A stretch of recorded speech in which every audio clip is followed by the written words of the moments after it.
कहानी की शुरुआत सारा नाम की खूबसूरत लड़की से शुरू होती है जो अपनी गाड़ी में बैठी अपने बॉस से बात कर रही थी। सारा के बॉस का नाम क्रिस था और सारा उसकी असिस्टेंट थी। क्रिस मशहूर मूवी स्टार था, लोग उसके दीवाने थे, उसकी एक झलक पाने के लिए तरसते थे। आज उसकी सारा से किसी बात पर बहस चल रही थी। असल में क्रिस पूरा लड़कीबाज था, वो लड़कियों के साथ कुछ समय के लिए रिश्ता बनाता और फिर एक महंगा तोहफा देकर उनसे रिश्ता तोड़ लेता। आज भी उसने शैली नाम की लड़की के साथ यही किया था और अब वो सारा को शैली के घर से अपने कच्चे बनियान वापस लाने को कहता है, जिसे सुनकर सारा उसे बुरा भला कहने लगी। वो कहती है कि अब मैं ये घटिया काम और नहीं कर सकती। उसकी बातों से साफ पता लग रहा था कि सारा को क्रिस के लिए काम करना पसंद नहीं। कुछ देर बाद सारा अपने घर आ जाती है और आते ही अपनी माँ लिविया के गोद में बैठ जाती है। वो क्रिस से परेशान हो चुकी थी, इसलिए वो अपनी माँ की गोद में आराम करना चाहती थी। जल्दी ही रात हो गई। सारा अपने कमरे में थी और तभी उसे क्रिस का फोन आता है। क्रिस चाहता था कि सारा उसके लिए खाने पीने का सामान खरीदे, क्योंकि जब भी वो खुद स्टोर में जाता है तो उसके फैंस उसे घेर लेते हैं। सारा जल्दी जल्दी स्टोर में आकर सामान खरीदने लगी, जबकि क्रिस अभी भी उससे बात कर रहा था। क्रिस उसे सामान लेकर कल सुबह सही 8 बजे आने को कहता है, लेकिन सारा अपनी दोस्त से मिलने के चक्कर में लेट हो गई। सारा के लेट आने के कारण क्रिस दरवाजा नहीं खोलता, इसलिए सारा को उस पर बेहद गुस्सा आ गया। वो दरवाजे पर चढ़कर जबरदस्ती क्रिस के घर में घुस जाती है और अंदर आकर क्रिस से कहती है कि मैंने तुम्हारा सारा सामान ला दिया है, लेकिन अब मैं सच में तुम्हारे साथ काम नहीं कर सकती। वो अपना सामान समेटने लगी। क्रिस उसे रोकने की कोशिश करता है, लेकिन सारा नहीं मानती। असल में क्रिस पूरा दिन सारा से फालतू के काम करवाता रहता था, इसलिए वो नौकरी छोड़कर जा रही थी। थोड़ी देर बाद सारा अपने घर पहुंच गई। वो अपनी माँ को सब बताती है कि मैंने क्रिस की नौकरी छोड़ दी, जिस पर लिविया उसे समझाती है कि तुम्हें जो सही लगे तुम वो ही करो, मैं हमेशा तुम्हारा साथ दूंगी। दूसरी तरफ सारा के बिना क्रिस काफी परेशान था, क्योंकि उसे हर काम सारा से करवाने की आदत थी। सारा के जाने से उसे महसूस हो गया था कि उसने सारा को कितना परेशान किया है, इसलिए वो अगले ही दिन सारा से मिलने उसके घर पहुंच गया।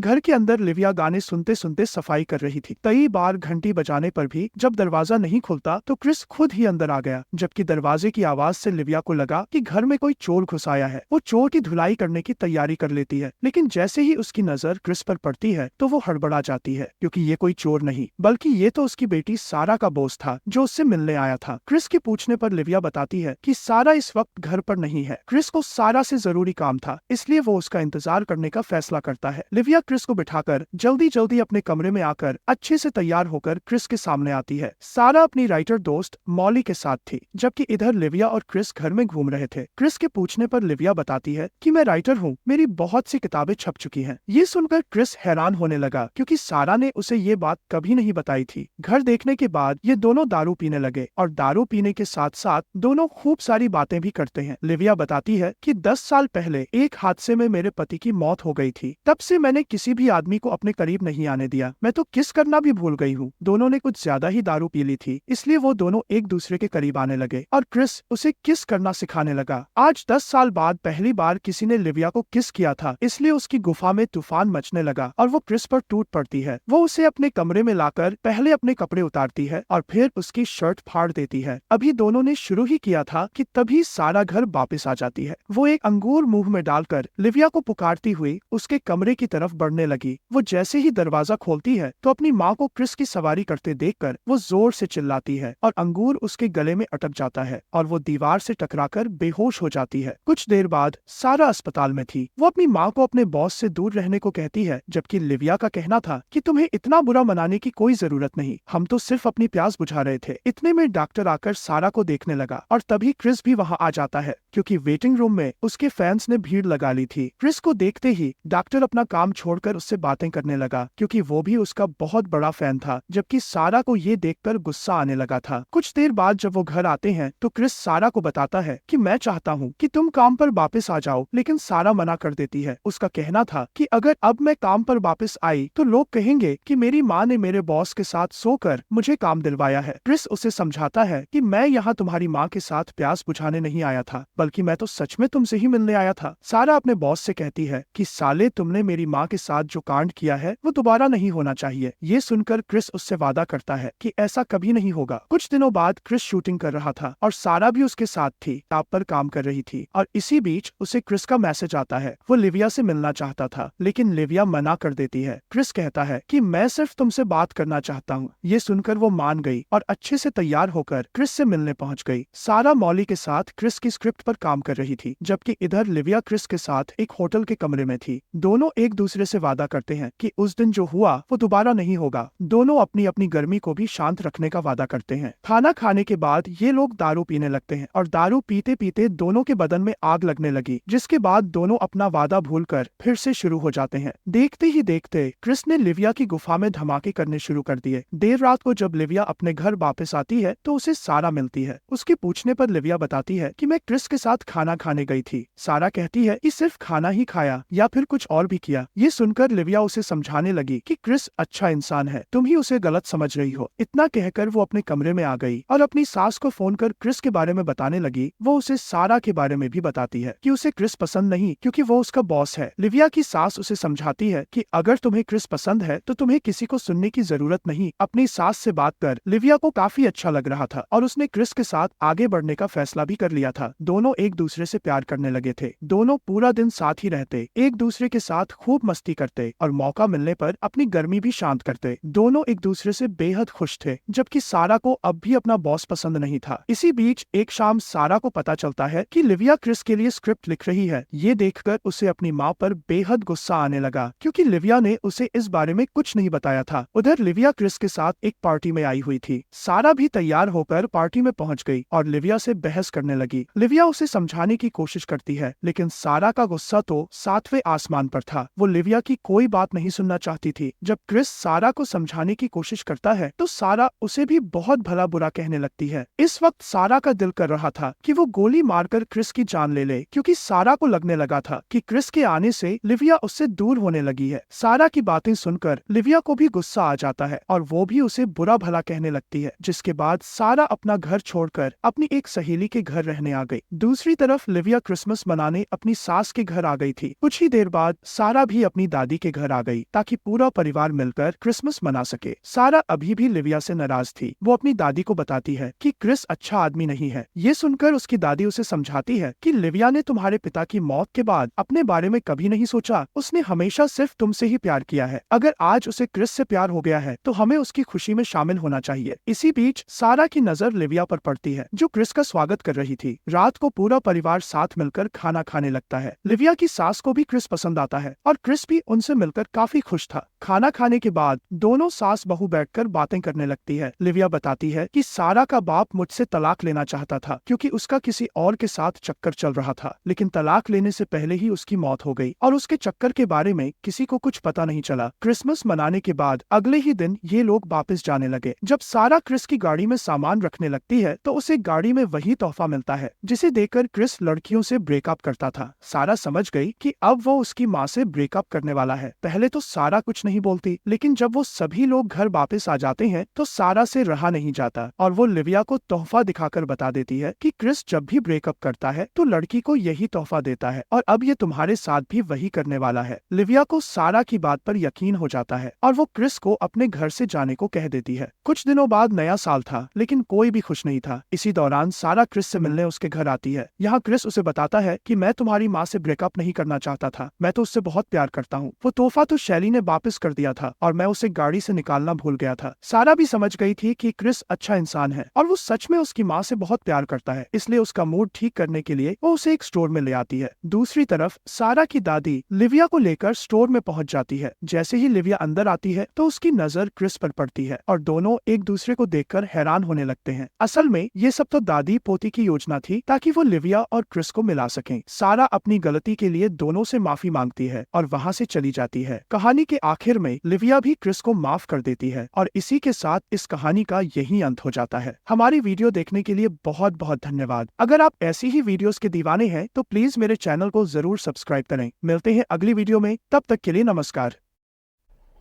ऐसे और वीडियोस के लिए मेरे चैनल को सब्सक्राइब कीजिए, लाइक कीजिए, शेयर कीजिए।